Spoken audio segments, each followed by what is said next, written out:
Govindpur Shefali Memorial Polytechnic College. Today we will going to discuss basic introduction of programming, high level programming language, that is C++.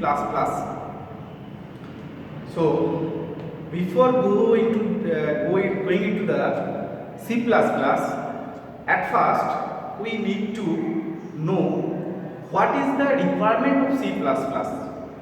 What was the requirement of C++? Because when C++ was developed, when C++ came into the market, at that time there were several high-level programming language present at that time. And what are those? C, COBOL, Fortran, Pascal, lots of languages were. But these all languages are one big drawback, and we will discuss that drawback and how a C++ like object-oriented programming overcome that drawback. That is our discussion. So at first we will discuss when the machine instruction or concept of software came. At that time software was developed on machine level language. So at first machine level language has followed, and after that when it has developed, the machine level language is some developed in another pattern, that is assembly level language. In assembly level language, what is the benefit over the machine level language? In machine level language, anyone have to use machine code that is most not user friendly, and user friendly is very less. So in assembly level language, code size is very low, and used to need to remind some basic syntax. So that was the benefit over assembly level language over the machine language. And when the complexity goes on in software industry, assembly level language was not the sufficient. So what was the fruitful result for that? The result was there is a need of another programming language that can overcome this assembly level programming drawback. And what was that? That was procedure oriented programming language. Whatever the language, these C, C++, Fortran, COBOL, Pascal, all are the procedure oriented programming language that has overcome the fault or drawback of the assembly language. But as you know, software industry is not same in all days, in all era. Software industry is increasing and the complexity is always increasing. So that was not the sufficient. So then another requirement of programming language, and that is the object oriented programming language like C++, Java, etc. So these are the cycle of programming language structure. So today we will discuss on the basic of procedure oriented programming language. What was the procedure oriented programming language? Procedure oriented programming language follows some procedure, and a certain task has performed by some function, that is called function. So a procedure oriented programming language always perform action using some function. Let's take an example. If a procedure oriented programming language program A, let's take an example program A dot C. You can take also A dot Fortran, A dot COBOL, anything. So if A is a program, then A program has a four kind of activity. This four activity can be done by four functions. So if anytime any function can be invoked or called. So first time let's take function 1 is called, after that function 2, after that function 3, and after that function 4. So you can see, or you can say that a procedure oriented programming language always follow the sequential execution of function. If in a sequence 1 after 2, 1, 3 after 4. So these sequence have to be maintained. These sequence have to be followed. Otherwise, the expected programming language, expected programming result cannot be get. So this is the procedure-oriented programming language pattern execution style. So problem, what was the problem? Problem is that in every programming language there is a two type of variable. One is global variable, another is a local variable. A local variable means a variable which is local of that function. This is the local variable, means int x. So this is x is belongs to this scope. Let's take a function 3. So this x belongs to function 3, and there is another variable also name is x that belongs to function 1. So two variable x, there is also x. Don't be confused. Both name is x, but scope is within this scope function 3, and this x is belongs to function 1. So it may be there is another variable named x. So that is also named x, but this variable is global. You can take an example that a same name. Let's take a good example. Let's take there is a boy in your colony or area, that name is Shahrukh Khan. So Shahrukh Khan is your local man. So that Shahrukh Khan is not the celebrity. So when anyone talks about your Shahrukh Khan, then you always this one. But if you talk about the celebrity Shahrukh Khan, then this one. So both name is same. So this is the concept of global variable. But so what is the problem in procedure oriented programming language in global variable? So every function, let's function 1 also accessing global variable x, and also function 2 accessing global variable x. But if both are function accessing the same variable, then the result confusion or result confliction may arise. If in a certain time, if x is 1 and after accessing of function 1 x is 2, but the expected value of x would be 1, it maybe should be 1 when it's try to access the value x.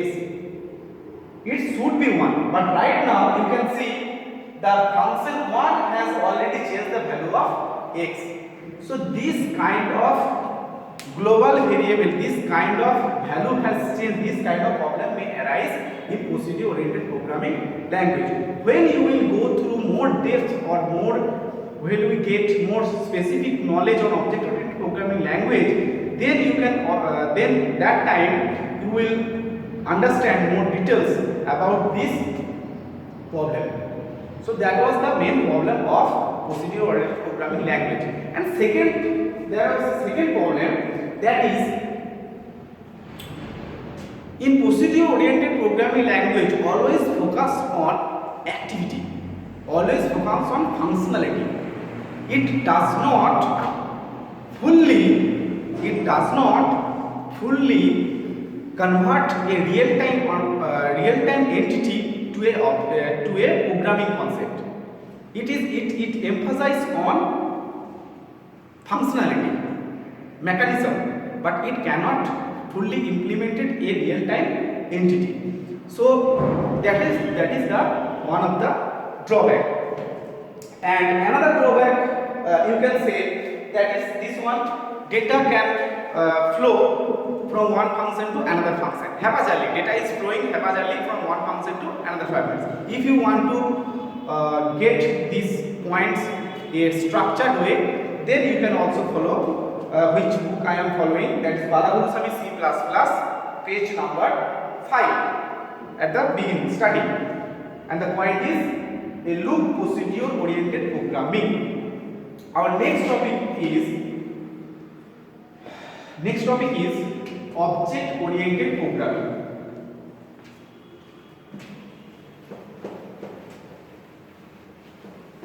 How this object oriented programming, how this has solved this flowing of data around here and there from function to function, and these all the drawbacks which I have discussed right now, how this can be solved. So in object oriented programming there is a concept I am telling right now in detail, but right now there is a concept is called object. This object, here you can see there is some data and method. So this object is like a thing, nothing but a thing. So these objects hold data and method. So the data of which object is contained on that object. This data is fixed for that object and this method is fixed for that object. So around or movement of data has stopped in object oriented programming language. So one problem has solved. And also you can see method. There is a no global method. Any method cannot call. Whenever you want to call a method, you have to take a help of an object. But right now I am repeating again and again object. So what is this object? So object, what is this? Now object is a real-time entity. Object is a real-time entity. So how this real-time entity? Let's take an example. Let us take an example. If I tell that fruit. If I tell that fruit. So when I am telling you fruit, you have some idea. You are thinking about some apple, banana, something, lemon, but I am not exactly telling that what fruit. I am just telling fruit. So fruit is a concept and real-time entity, real-time object of that concept is called object. So bird, I am telling about the bird. You are thinking on the crow, pigeon. So crow is a object and bird is a class. So another term I am getting, that is class. So class, you can say user defined entity or blueprint of a object. The class itself a blueprint by which a object can be formed. So I am revising these things once more time. If I tell that bird or fruit is a class, then object should be, in bird object should be crow, pigeon, anything. If fruit is a class, then object should be banana, apple, mango, everything. This is the object.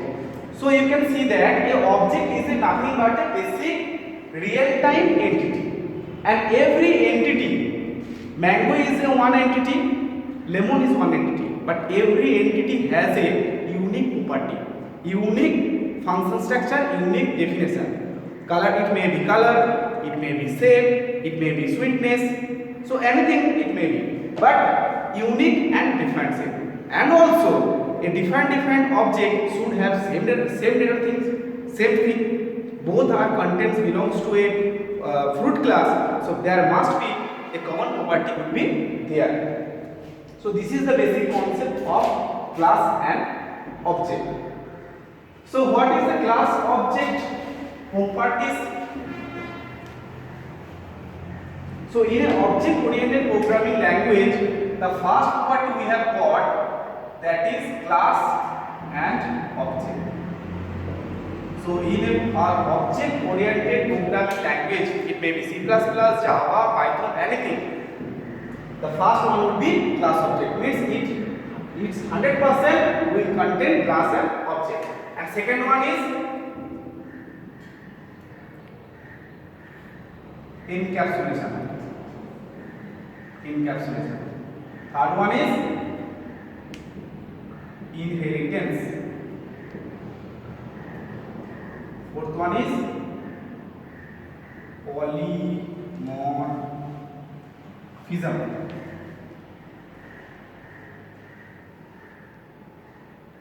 So class object, encapsulation, inheritance and polymorphism.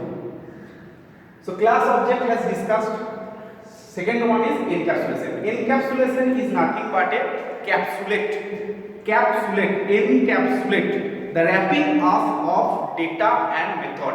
The data is in our drawback in procedure oriented programming language. What we have found, the data is haphazardly.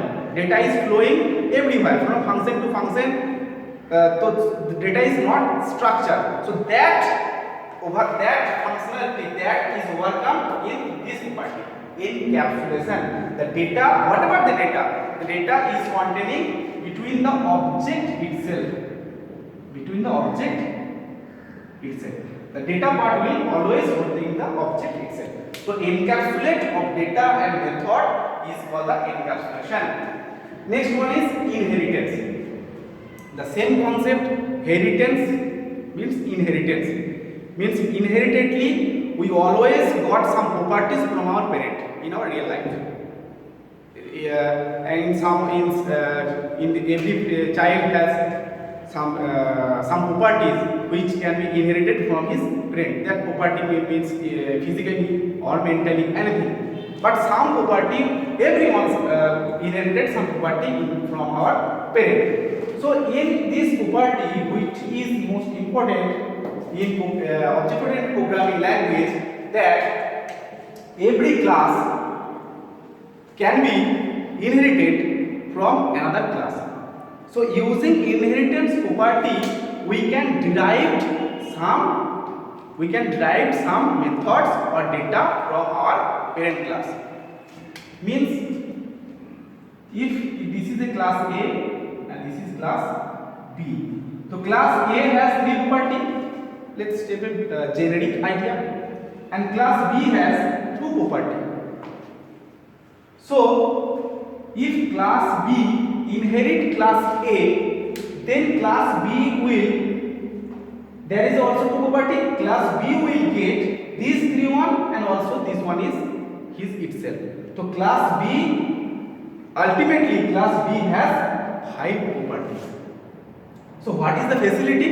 The facility is that these three properties cannot be, no need to rewrite in class B. It can be using this inheritance property, this can be derived from class A. This is the called inheritance.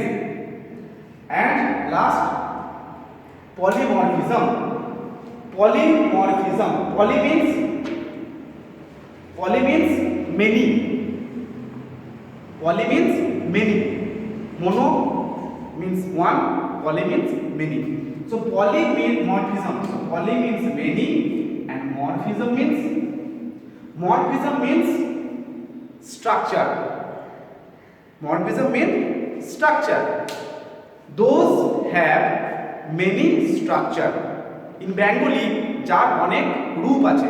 In Hindi those who have जिसका बहुत सारा रूप होता है. So polymorphism means those who have many structure, that is called polymorphism. So in our C++ programming language, whose have polymorphism? Function has polymorphism. A function can be uses in many ways. Or operator. A function or operator has a polymorphism. Let's take a small example. If 2 plus 3, 2 is an integer, 3 is an integer. 2 is an integer, 3 is an integer. So we can, a programming language, C++ or Java will give the output of 5. So here plus is using as a integer addition operator, as a operator of arithmetic operation. But in case of Java,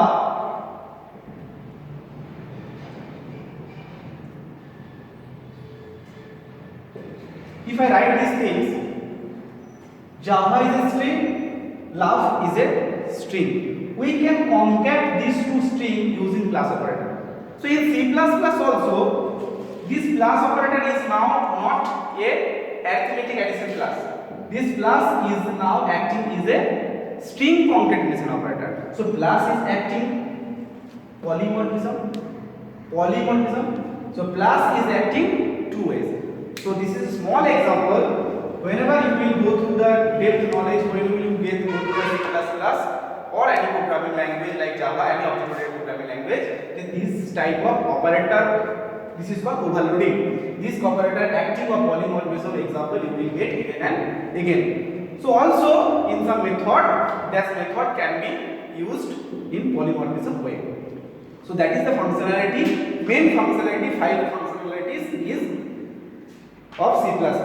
And another 2 functionalities in Balagoswami you can see, that is dynamic binding. So let's discuss this.